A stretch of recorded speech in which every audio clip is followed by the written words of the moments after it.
Boa noite, pessoal. Estamos aqui mais uma vez para o Handcast número 13. Hoje, eu canso de dizer, se pegar todos os inícios, eu vou estar sempre falando isso. Hoje vai ser diferente, né? Eu estou começando a entender que sempre é diferente, né? Não tem jeito. Mas hoje realmente vamos fazer mais uma vez alguma coisa inédita aqui. Teremos simplesmente 10 convidados, né? 10 convidados, é isso aí. E o primeiro aqui, o principal deles, é o Chianca Júnior, ou Júnior Chianca, né? Que a gente mais é acostumado a falar.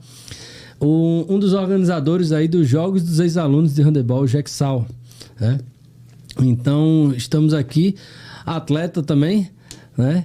E vamos falar um pouquinho dele, mas falar focando na competição, na organização, o que é que a gente vai ter essa competição aí que vai começar amanhã, né?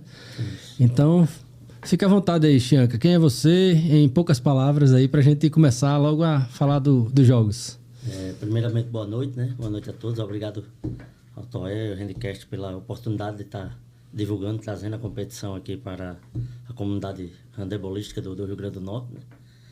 E vai ser uma oportunidade legal para a gente estar mostrando a nossa competição aí em todo o estado. Sobre mim, né? Sou Chianca, sou professor de handebol, sou um dos fundadores da Associação Esportiva e Cultural Handebol Clube, que é a idealizadora desse evento, né? Tá, entra como organização? Isso, organização, associação. Beleza, e você dá aula em outras escolas, outros clubes, como? Sou professor da Escola Estadual Ubaldo Bezerra, em Ceará Mirim, e professor do Handebol Clube também. Sim, também, né? Beleza, isso aí. Então, o Chianca vai ajudar a gente aqui a entender o que dá para ser divulgado já desses jogos aí que está na segunda edição, né? Então, é uma ideia quase intuitiva, né? Porque a gente teve um tempo muito bom de jogos escolares, os GERNs, e sempre a gente tem aquele saudosismo, né? Aí como é que foi isso aí para iniciar, assim, pensando já, até trazendo alguma coisa do ano passado? Então, surgiu a ideia da gente resgatar essa competição que já teve também no passado. Eu lembro quando eu era atleta, tava, acho que infantil, por ali, não sei se você lembra também. Na mesma época, né? Na mesma época jogou comigo, né, também.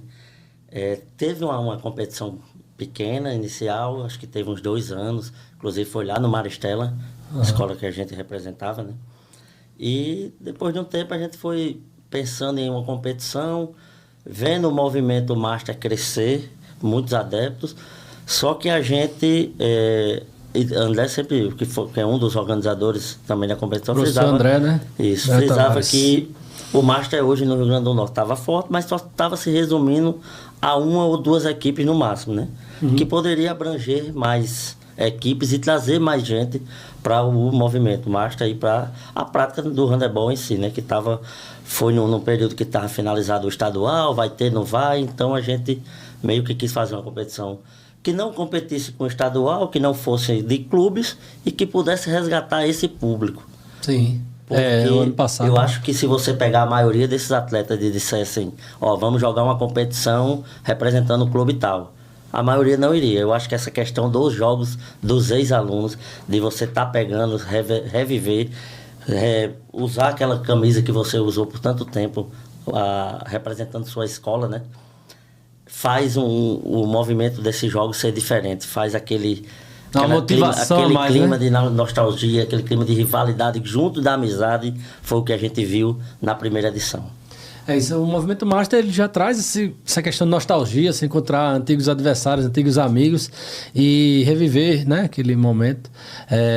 Interessante mesmo essa ideia e realmente, como você falou, muitos daqueles que talvez não tivessem no ritmo de competição tão forte, não aceitariam estar num campeonato sem essa identidade. Então, você trazendo alguma identidade, um fio, né, de esperança ali, você traz uma motivação para aquele cara voltar, né? E alguns ficam, né?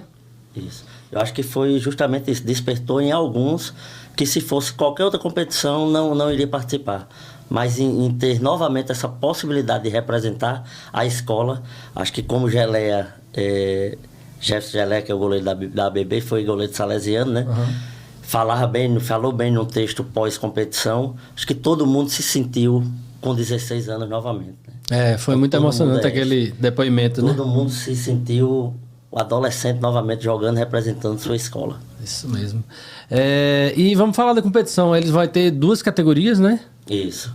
18 a 34 anos, o atleta de 18, desde que ele tenha finalizado a escola, por ser ex-aluno. Né? Sim. E a categoria 35 mais. Certo. E vocês pensam... isso foi a mesma configuração do ano passado, né? Mesma configuração. Vocês pensam em dividir mais a categoria Master ou acho que vai manter assim? Foi uma solicitação de algumas equipes, por ter um pessoal mais velho, mais antigo, querendo participar da competição. E a gente vem pensando, eu sempre digo que a competição ela não é engessada. A gente vai ajustando de acordo com a necessidade, vai vendo o que é que deu certo, o que é que não deu e a gente vai tentando trazer melhorias.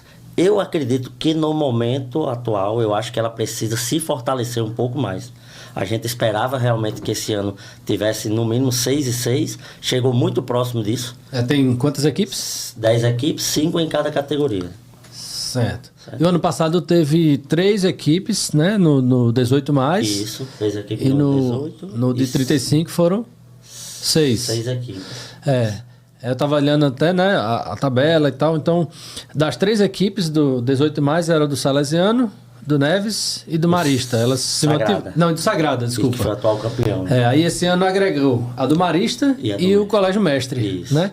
Então, acho que esse saudosismo todo ele foi muito puxado pela turma dos anos 90, anos 2000, anos 80, inclusive. Mas o Mestre é uma escola mais recente, mas já tem aluno acima de 18, né? Isso. É uma grata surpresa aí, né? Tanto que a categoria que deu mais gente na edição passada foi a de 35 mais. Essa isso. já equilibrou. Já igualou, né? A gente sente falta ainda do interior. A gente tentou esse ano algumas ideias para a gente trazer o interior, o pessoal do interior, para viver essa competição. Porque eu acredito que quem viver essa competição vai querer voltar no ano seguinte. Sim.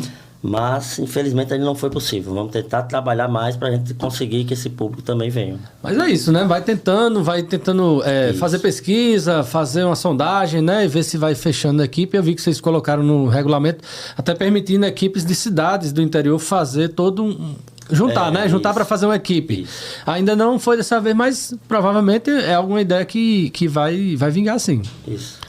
E o feminino, pensa também em fazer? Também, a gente, inclusive abrimos, nas 2 edições a gente abriu a inscrição para o feminino, mas a procura ainda não foi. Ainda não chegou, não né? Não sei também se pelo momento do feminino no Rio Grande do Norte, que queira ou não queira, tá um pouco mais atrás assim do que o masculino. As equipes, quantidade de equipes menores, quantidade de praticantes menores, então isso é reflexo também da nossa realidade no estado, né? É verdade, assim, a gente até discutiu bastante no último Handicast, né, com as meninas aqui, com a Priscila, a Vivi, a Patrícia e Samara, inclusive, sobre isso, assim, não exatamente sobre jogos escolares, o Gexal, né, mas sobre o handebol feminino e tá renascendo, vamos dizer assim, a chama, né, com elas também participando ativamente. Eu acho que vamos conseguir também para o próximo ano, né? Vamos tentar. Vai dar certo. E no Master, né, no 35 mais, a gente teve a saída de 2 equipes, mas teve a entrada de uma, né? Isso. Então a gente saiu Salesiano e Impacto, isso. né? E entra a Etferne. A Etferne entrou agora. Então, as equipes são Marista, Maristela, Neves, Sagrada e Impacto. E Etferne, desculpa. Sagrada e Etferne, né? O ano passado, os campeões foram Sagrada na categoria 18 mais, né? E o Maristela na 35 mais. Então, vamos ver aí. As equipes estão se organizando. Inclusive, a final, o ano passado, acho que foi o Plus. O ginásio do DED lotado, torcidas gritando o nome das escolas e parecia que a gente estava realmente no germes de antigamente. Foi bem emocionante mesmo, foi muito legal. E esse ano vai ser no DED de novo? Como vai ser a organização? Esse ano vão ser divididos em mais dias, a gente agregou um dia a mais, né? O ano passado foi quinta, sexta, sábado, domingo, esse ano a gente, pelo formato da quantidade de equipe, a gente precisou fazer uma rodada a mais na quarta-feira. Então começa amanhã e vai até domingo. De quarta a sábado no DED e no domingo as finais a gente quis reviver mais ainda, trazer mais aquele ambiente de nostalgia e fechamos o Sagrada Família. Aí vai ser pesado. Sagrada Família, aí todo mundo que jogou Gernes tem esse sentimento aí, né? E foi um ginásio que passou muitos anos parado, né? Isso. Parado mesmo, né? E de alguns anos pra cá, acho que uns 4, 5 anos, né? Ele voltou às atividades, teve reforma na quadra, realmente tá bem legal lá, tá bonito. Inclusive a casa do handebol por muitos anos, né? Do handebol e do beach handebol agora também, né? Então tem bastante história lá, aquele ginásio Sagrada Família. E da competição, tal, evento, o que vai ter de diferente lá esse ano? Esse ano a gente vai novamente ao final da competição, tá fazendo uma confraternização entre a gente, não diz festas, a gente quer que seja realmente uma confraternização entre os atletas familiares que vão estar presentes no domingo, né? Então a gente terá uma comemoração no pós-final, acabando os jogos, acabando a premiação. A gente, ao lado de fora do ginásio, a gente montou uma estrutura que vão ter 2 bandas. Vai ser lá no ginásio mesmo? Lá no Sagrado Família. Tem nem como fugir, né? Saiu ali, já tá na festa. Não tem desculpa dizer, não, vou em casa e volto, já fica direto, já aproveita a confraternização entre amigos. Já. A resenha lá, né? Beleza.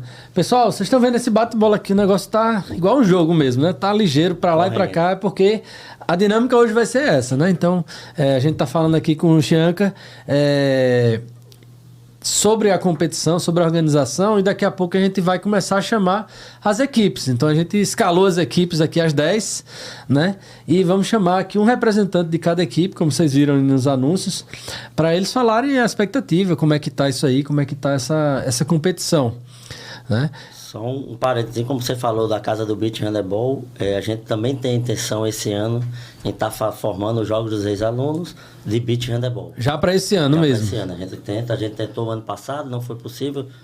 A gente queria fazer ali no final do ano, ficou muito corrido, mas esse ano a gente não tem data ainda, mas é uma intenção nossa estar fazendo também essa competição de beach. Tá, beleza, isso aí. E a organização, ela começa a ser feita com quanto tempo antes da data do evento mesmo? Essa edição a gente começa a pensar, porque são pessoas que não vivem de organizar competições, né? Muito atarefado, tem um clube no percurso também, então a gente se divide muito. No final de janeiro, início de fevereiro, a gente começa a pensar a competição, como é que vai ser, a data, tudo.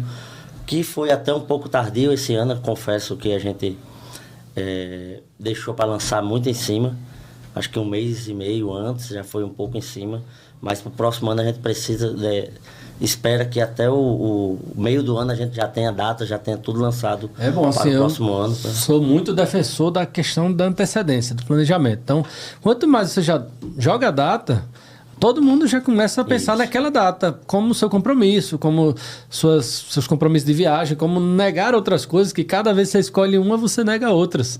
Né? Então você tem que botar aquilo ali como a sua prioridade, ou entre as suas prioridades. Né? Então, eu acho assim, Chianca, que você falou assim, no efeito de resgatar aquelas pessoas que já jogaram nas antigas, né? Como a gente fala antigamente. Eu acho já que os jogos dos ex-alunos, o Gexal, ele tem uma função que ainda não foi... Já aconteceu, mas não foi explorada tanto assim. E isso cada vez mais vai acontecer. Acho que é quase inevitável. É que você resgate aqueles atletas, e esses atletas, eles não tinham aonde jogar, mas hoje eles têm. Existem vários clubes ao redor de Natal falando, e no interior também. Então, por outro lado, é muito difícil você pegar e formar uma equipe da escola. Pode até acontecer. Tá, vamos pegar aqui a equipe do Marista. Todo mundo do Marista vai treinar um ano inteiro junto, porque a gente vai ter uma equipe do Marista. Eu acho esse movimento difícil. Por quê? Porque a realidade de cada um hoje não é morar perto do Marista, como todos, na maioria, faziam antigamente. Um tá morando em Parnamirim, outro na Zona Norte, tal, tem a sua rotina. Porém, existem as equipes, né? Então, você tem a BB, você tem o Hand Natal, você tem o Hand Master, você tem várias equipes, o Hand Futuro em Parnamirim, o PHC, tem várias equipes hoje que jogam o ano inteiro, e aí aquelas pessoas que jogou, sei lá, o cara jogou pelo Sagrada. Onde é o Sagrada? É lá no Alecrim. Mas o cara hoje mora em Parnamirim, então ele se adapta e fica ali no Hand Futuro. o ano inteiro ele fica treinando. Isso é bom para o físico dele, para ele se adaptar às regras, para ele não entrar no jogo sem saber nem o tamanho da bola, né? Ele não vai ser uma surpresa. Tempo de jogo. Tempo de jogo, não vai ser mais uma surpresa. Então ele vai estar ali adaptado, né? Ele adaptado, teoricamente, joga um pouquinho melhor, no mínimo, né? E ele treinado durante o ano, com um time que tem um técnico, que tem uma rotina, que tem uma disciplina, pô, esse cara vai melhorar o nível da competição. Então, eu vejo o Gexal como uma convocação, uma analogia, tá? Uma convocação da seleção, né? Seleção brasileira, seleção de qualquer um. Por quê? Porque você treina o ano todo no seu clube e uma vez por ano você vai para defender suas cores das antigas, né? Então, pô, eu treino o ano todo lá na ABB. Quando chega eu vou pro Maristela. Porra, pra mim isso é massa. Entendeu? Eu vejo muito esse movimento pela comodidade de hoje, entendeu? Foi como eu falei, quando a gente só tinha uma equipe, o Master que só tinha na ABB, né? Veio o Hand Master depois, o RN Hand Master, né? Mas era justamente isso, trazer mais atletas para esse movimento, trazer esses atletas para voltar à modalidade. E esse é um passo importante, porque está resgatando um público que não era atingido pelos clubes. E aí vai do clube garimpar esses atletas agora na competição. Tem que botar os olheiros aí, né, para ficar, e aí, vem para cá, você mora onde? Vamos treinar perto aqui. Justamente. Mas